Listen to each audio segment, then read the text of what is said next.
Open your fridge right now. Go ahead, I'll wait. There's a gallon of milk in there. Maybe 2 if you've got kids. And you paid what, $4 for it? Here's what should bother you.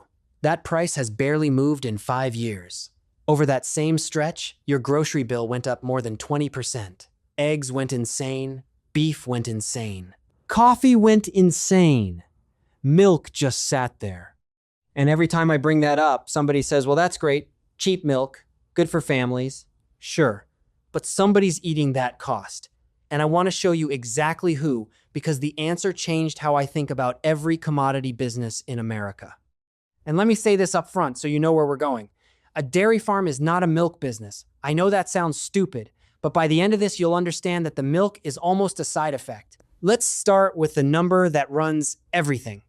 In dairy, nobody talks about gallons. They talk about hundredweight, 100 pounds of milk. You'll see it written as CWT. Milk weighs about 8.6 pounds a gallon, so 100 weight is roughly 11.5 gallons. Right now, the USDA's forecast for the 2026 all-milk price is sitting around $20 a hundredweight, and it's been revised down 3 times this year alone. Do the math with me. $20 divided by 11.5 gallons, about $1.72 a gallon at the farm. Now hold that up next to your $4 jug. For fluid milk specifically, the farmer's cut is actually decent around half the shelf price. But zoom out to all dairy. Cheese, butter, yogurt, ice cream, the whole cart. Farmers keep about 25 cents of every dairy dollar. In 1980, that number was 52 cents. Cut in half in one working lifetime. And when farm prices dropped 11% between August 2024 and August 2025, the shelf price barely twitched. The pain only ever goes one direction. Okay, bad pricing power. Lots of businesses have that. What makes this one different? Let me tell you about the morning that broke my brain. My college roommate's uncle is a guy named Dale Vandenberg. Milks about 240 cows outside Fond du Lac, Wisconsin. I'd been asking to visit for 2 years. He finally said, fine, be here at 4:30. 4:30 in the morning, in February, in Wisconsin. I showed up in a Patagonia vest like an absolute clown, and Dale looked at me and said, you brought a jacket for a coffee shop. And around 6:15, standing in a parlor that smells like nothing else on earth, I asked what I thought was a smart finance guy question. I said, Dale, prices are terrible right now. Why not cut production for a few months? Slow down, wait it out. He stopped, looked at me, and said, and how exactly would I tell the cows? That's the whole business. That one sentence. A cow doesn't care about the futures market. She calves, then gives milk for about 305 days straight, on a curve that peaks around 60 days and declines from there. That curve is biology. Not you. Not prices. Not a board meeting. Every other manufacturer on the planet has a throttle. Prices tank. You run 1 shift instead of 3. Oil's cheap. You shut in the well. Steel's soft. You idle the furnace. Dairy has no throttle. The factory runs flat out whether the output is worth $24 or $14. And you keep buying inputs either way, because a cow that doesn't eat doesn't just make less milk. She gets sick, she stops cycling, and now you've broken your capital asset. Which brings me to the part nobody outside the industry understands. The cow is the machine. And in 2026, that machine is more expensive than it has ever been in American history. The USDA's April survey put the average replacement dairy cow at $3,130 a head, record. And a top-quality Holstein Springer, a heifer already bred and close to calving, runs $3,500 to $4,400, with plenty of sales topping $4,000. $4,000 for one cow. Now here's the finance question that actually matters. Why can't supply respond? Because you cannot manufacture a cow faster than a cow can be manufactured. Conception to first milking is roughly 24 to 26 months. There's no rush order, no expedited shipping. You cannot pay extra to make it 18 months. Capital does not compress biology. So a shortage today was created by breeding decisions made in 2023, and it doesn't get fixed until 2028 at the earliest. And it gets better, because the shortage was self-inflicted. And at the time, it was a genuinely great idea. The American beef herd has been shrinking for years. By 2026, the cattle inventory hit its lowest level since 1961, and live cattle futures hit a record $251 a hundredweight in May. There's a protein vacuum in this country, and it's enormous.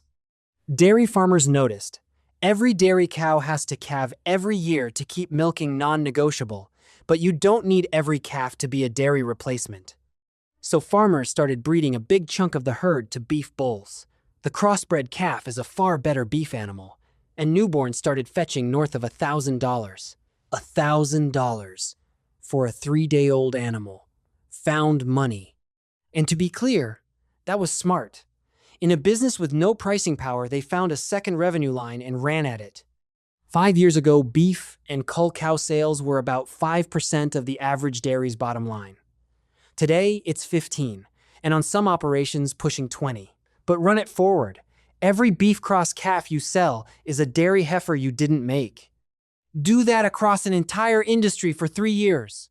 And by January 2026, the country was down to under 3.91 million replacement heifers, fewest since 1978. The decision that fixed the income statement quietly hollowed out the balance sheet. The calves that paid this year's bills were the cows that should have milked in 2027. A herd manager named Marisol Reyes framed this for me perfectly on a 3,200 cow dairy in Tulare County, California. I was out there for an unrelated reason and got pulled into a conversation in a feed alley. She said, "We spent 3 years selling our future to pay for our present, and everybody knew it, and everybody did it anyway because the alternative was not making payroll." That's not a farming problem. That's every leveraged business you've ever looked at. Dairy just runs it on a 24-month biological clock, so you can actually watch it happen. All right. Let's build the P&L, because the numbers are wild. Take one average American dairy cow. She makes about 24,000 pounds of milk a year now, up from under 19,000 in 2004. Roughly 7.5 gallons a day, every day, for 10 months. At $20 a hundredweight, she generates around $4,800 of milk revenue a year, against a replacement cost of $3,100. So the machine costs about 8 months of its own top line. Now costs.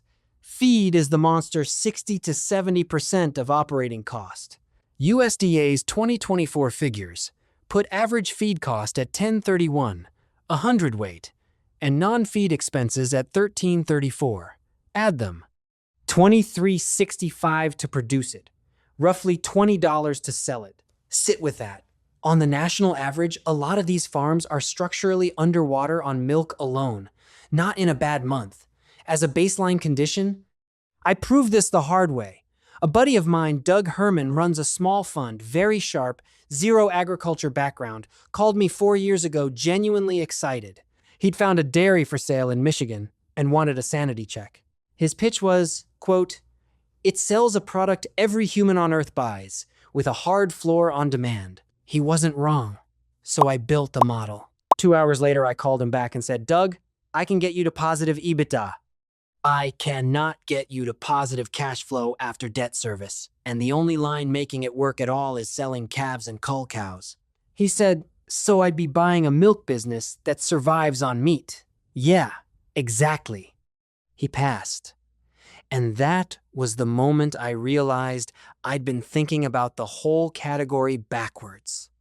Because what's plugging the hole industry-wide is exactly that.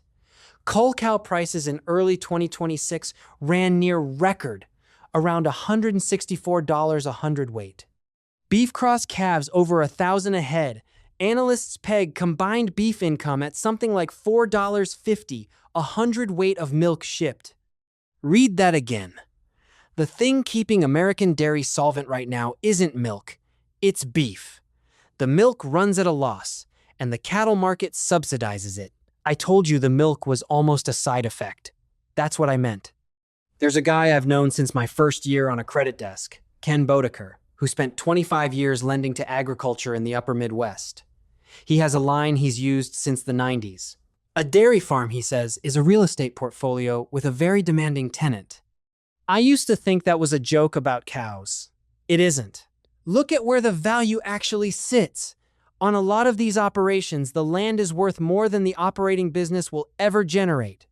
Ken's point was that a huge number of dairy farmers are running a break-even factory on top of an appreciating asset, and the factory exists partly to service the debt on the asset and partly because it's the only thing they've ever known how to do. He put it more bluntly once. Half my portfolio was profitable on paper, and none of it was profitable in cash. Now the counter-argument. And it's a real one. If this business were as broken as I'm making it sound, it would have disappeared. It hasn't. In 2025, America produced 231.7 billion pounds of milk, 54% more than 1992, with fewer cows. Fewer cows, more milk. Which tells you the problem was never productivity. Here's what actually happened. In 1992, there were about 131,500 licensed dairy herds in this country. As of 2025, 23,609. Over 100,000 farms gone. Roughly 5% disappearing every year, for 33 years straight. And the research firm Terrain now expects fewer than 20,000 before this decade ends. The milk didn't go anywhere. The farmers did. The concentration numbers are hard to believe. In the 2022 Census of Agriculture, half of all American dairy farms had fewer than 100 cows, and that entire half was 4% of milk sales. Farms with 2,500 cows or more were 4% of farms and 45% of sales. 4% of the farms, 45% of the milk. Why does scale win so decisively? Because when your output price is set by a federal formula and your input cost is set by the corn market, the only variable you control is cost per hundredweight. That's the entire game. Everything else is somebody else's decision. Which brings me to the barn that genuinely impressed me. 2 summers back, I visited an operation in southern Minnesota run by a woman named Renee Olson. About 180 cows, 4 robots. If you've never seen a robotic milker, it's disorienting. There's no schedule. Cows wander over whenever they feel like it. A laser-guided arm finds the udder, cleans it, attaches, milks, releases. Meanwhile, the machine weighs milk from each quarter, checks conductivity for early mastitis, logs rumination, tracks body weight. Every cow in that barn has more telemetry on her than most industrial equipment. The economics. One robot is 150 to 200,000 for the equipment. And with barn modifications and backup power, you're at maybe 250,000 installed. Each handles 50 to 70 cows. So Renee's setup was roughly a $750,000 decision, with payback estimates running anywhere from 4 years to 15. I asked how she justified it. Her answer had nothing to do with the spreadsheet. She said, "I couldn't find anyone to milk cows at 4 in the morning for $20 an hour, and I couldn't do it myself for the next 20 years. The robot was the only bidder." That's a labor story, not a technology story. Same story playing out in trucking, warehousing, food processing. Automation isn't winning because it's cheap. It's winning because the alternative stopped showing up. Now, let me show you where dairy economics get genuinely strange. There's a 4th revenue line, and it isn't food at all. It's manure. A dairy cow produces an enormous amount of it, and manure sitting in a lagoon releases methane. So under California's low-carbon fuel standard and the federal renewable fuel standard, if you cover that lagoon with an anaerobic digester and capture the gas, you generate environmental credits. And because the accounting credits you for methane that would have escaped, dairy gas can score a negative carbon intensity, a strange and lucrative thing to be. For a while, these were spectacular. Some projects penciled out payback in 2 or 3 years. But here's the part that tells you who really holds power in this industry. A UC Davis analysis found a typical dairy digester costs around $1,130 per cow per year to build and run, while the gas it actually produces is worth about $128 per cow. So roughly $1,000 per cow has to come from credits. And in most of these deals, those credits are contractually assigned to the project developer and the fuel offtaker, not the farm. The methane comes from your cows, in your lagoon, on your land. The climate value books to somebody else's balance sheet. Same structure as everything else here. There is a federal safety net, by the way. Dairy margin coverage. You pick a level between 4 and 950 a hundredweight, and if the national margin all milk price minus a standardized feed cost drops below it, you get paid. Sounds solid. Here's the problem. And a farmer in Pennsylvania named Curtis Landis showed me this at his kitchen table with the statement in his hand. The formula only counts feed, not labor, not fuel, not electricity, machinery, interest, or $3,000 heifers. Non-feed costs have climbed about 21% since 2021, and the formula never blinked. Curtis tapped the page and said, "The government thinks I had a good year. My checkbook disagrees. Last story, and then I'll tell you what I actually think." 2 Octobers ago, I went to a dispersal sale in eastern Iowa. That's the auction when a dairy sells the entire herd and stops. The farm belonged to a family named Pfaff, third generation, about 320 cows. It was a good sale. Prices were strong, springers brought serious money, buyers came from 4 states. Financially, they did fine. And I stood in the back with terrible coffee, watching Jerry Pfaff, about 70, watch his cows leave in somebody else's trailer, one lot at a time. Afterward, someone asked if he was sad. He said no, not really. The cows were going to good barns. Then he said the thing I haven't been able to shake. I'm not sad about the cows. I'm sad that the number was always going to win eventually, and I spent 40 years pretending it wouldn't. That's the whole industry in one sentence, from a 70-year-old man in a Carhartt jacket. So let me bring this home. We talk about dairy like it's farming. It isn't really. It's a manufacturing business where you can't set your output price, can't turn off the machines, can't speed up the supply chain for new machines because they have to be born. And your actual profit in 2026 comes from the beef market and the carbon market instead of the product on the label? And the response has been the most predictable thing in economics. When you can't control price, you control cost. When you control cost, scale wins. When scale wins, 100,000 farms disappear and the milk supply goes up anyway. That gallon in your fridge is the most efficient food product in the American grocery store. Adjusted for inflation, one of the great deals of modern life. You're just not paying for all of it. Someone in Wisconsin at 4:30 in the morning is covering the difference with a beef check, with a carbon credit, and with 3 or 4 decades of unpriced labor. Cheap milk isn't an accident, and it isn't a miracle. It's a transfer. Now you know which direction it flows. If you got something out of this, subscribe. I do one of these every week, tearing apart a business nobody thinks about until you show them the numbers. And drop a comment with what you want next, because I read all of them and about half these videos started as a comment. Then go look at your receipt. That $4 gallon is the strangest bargain in the store.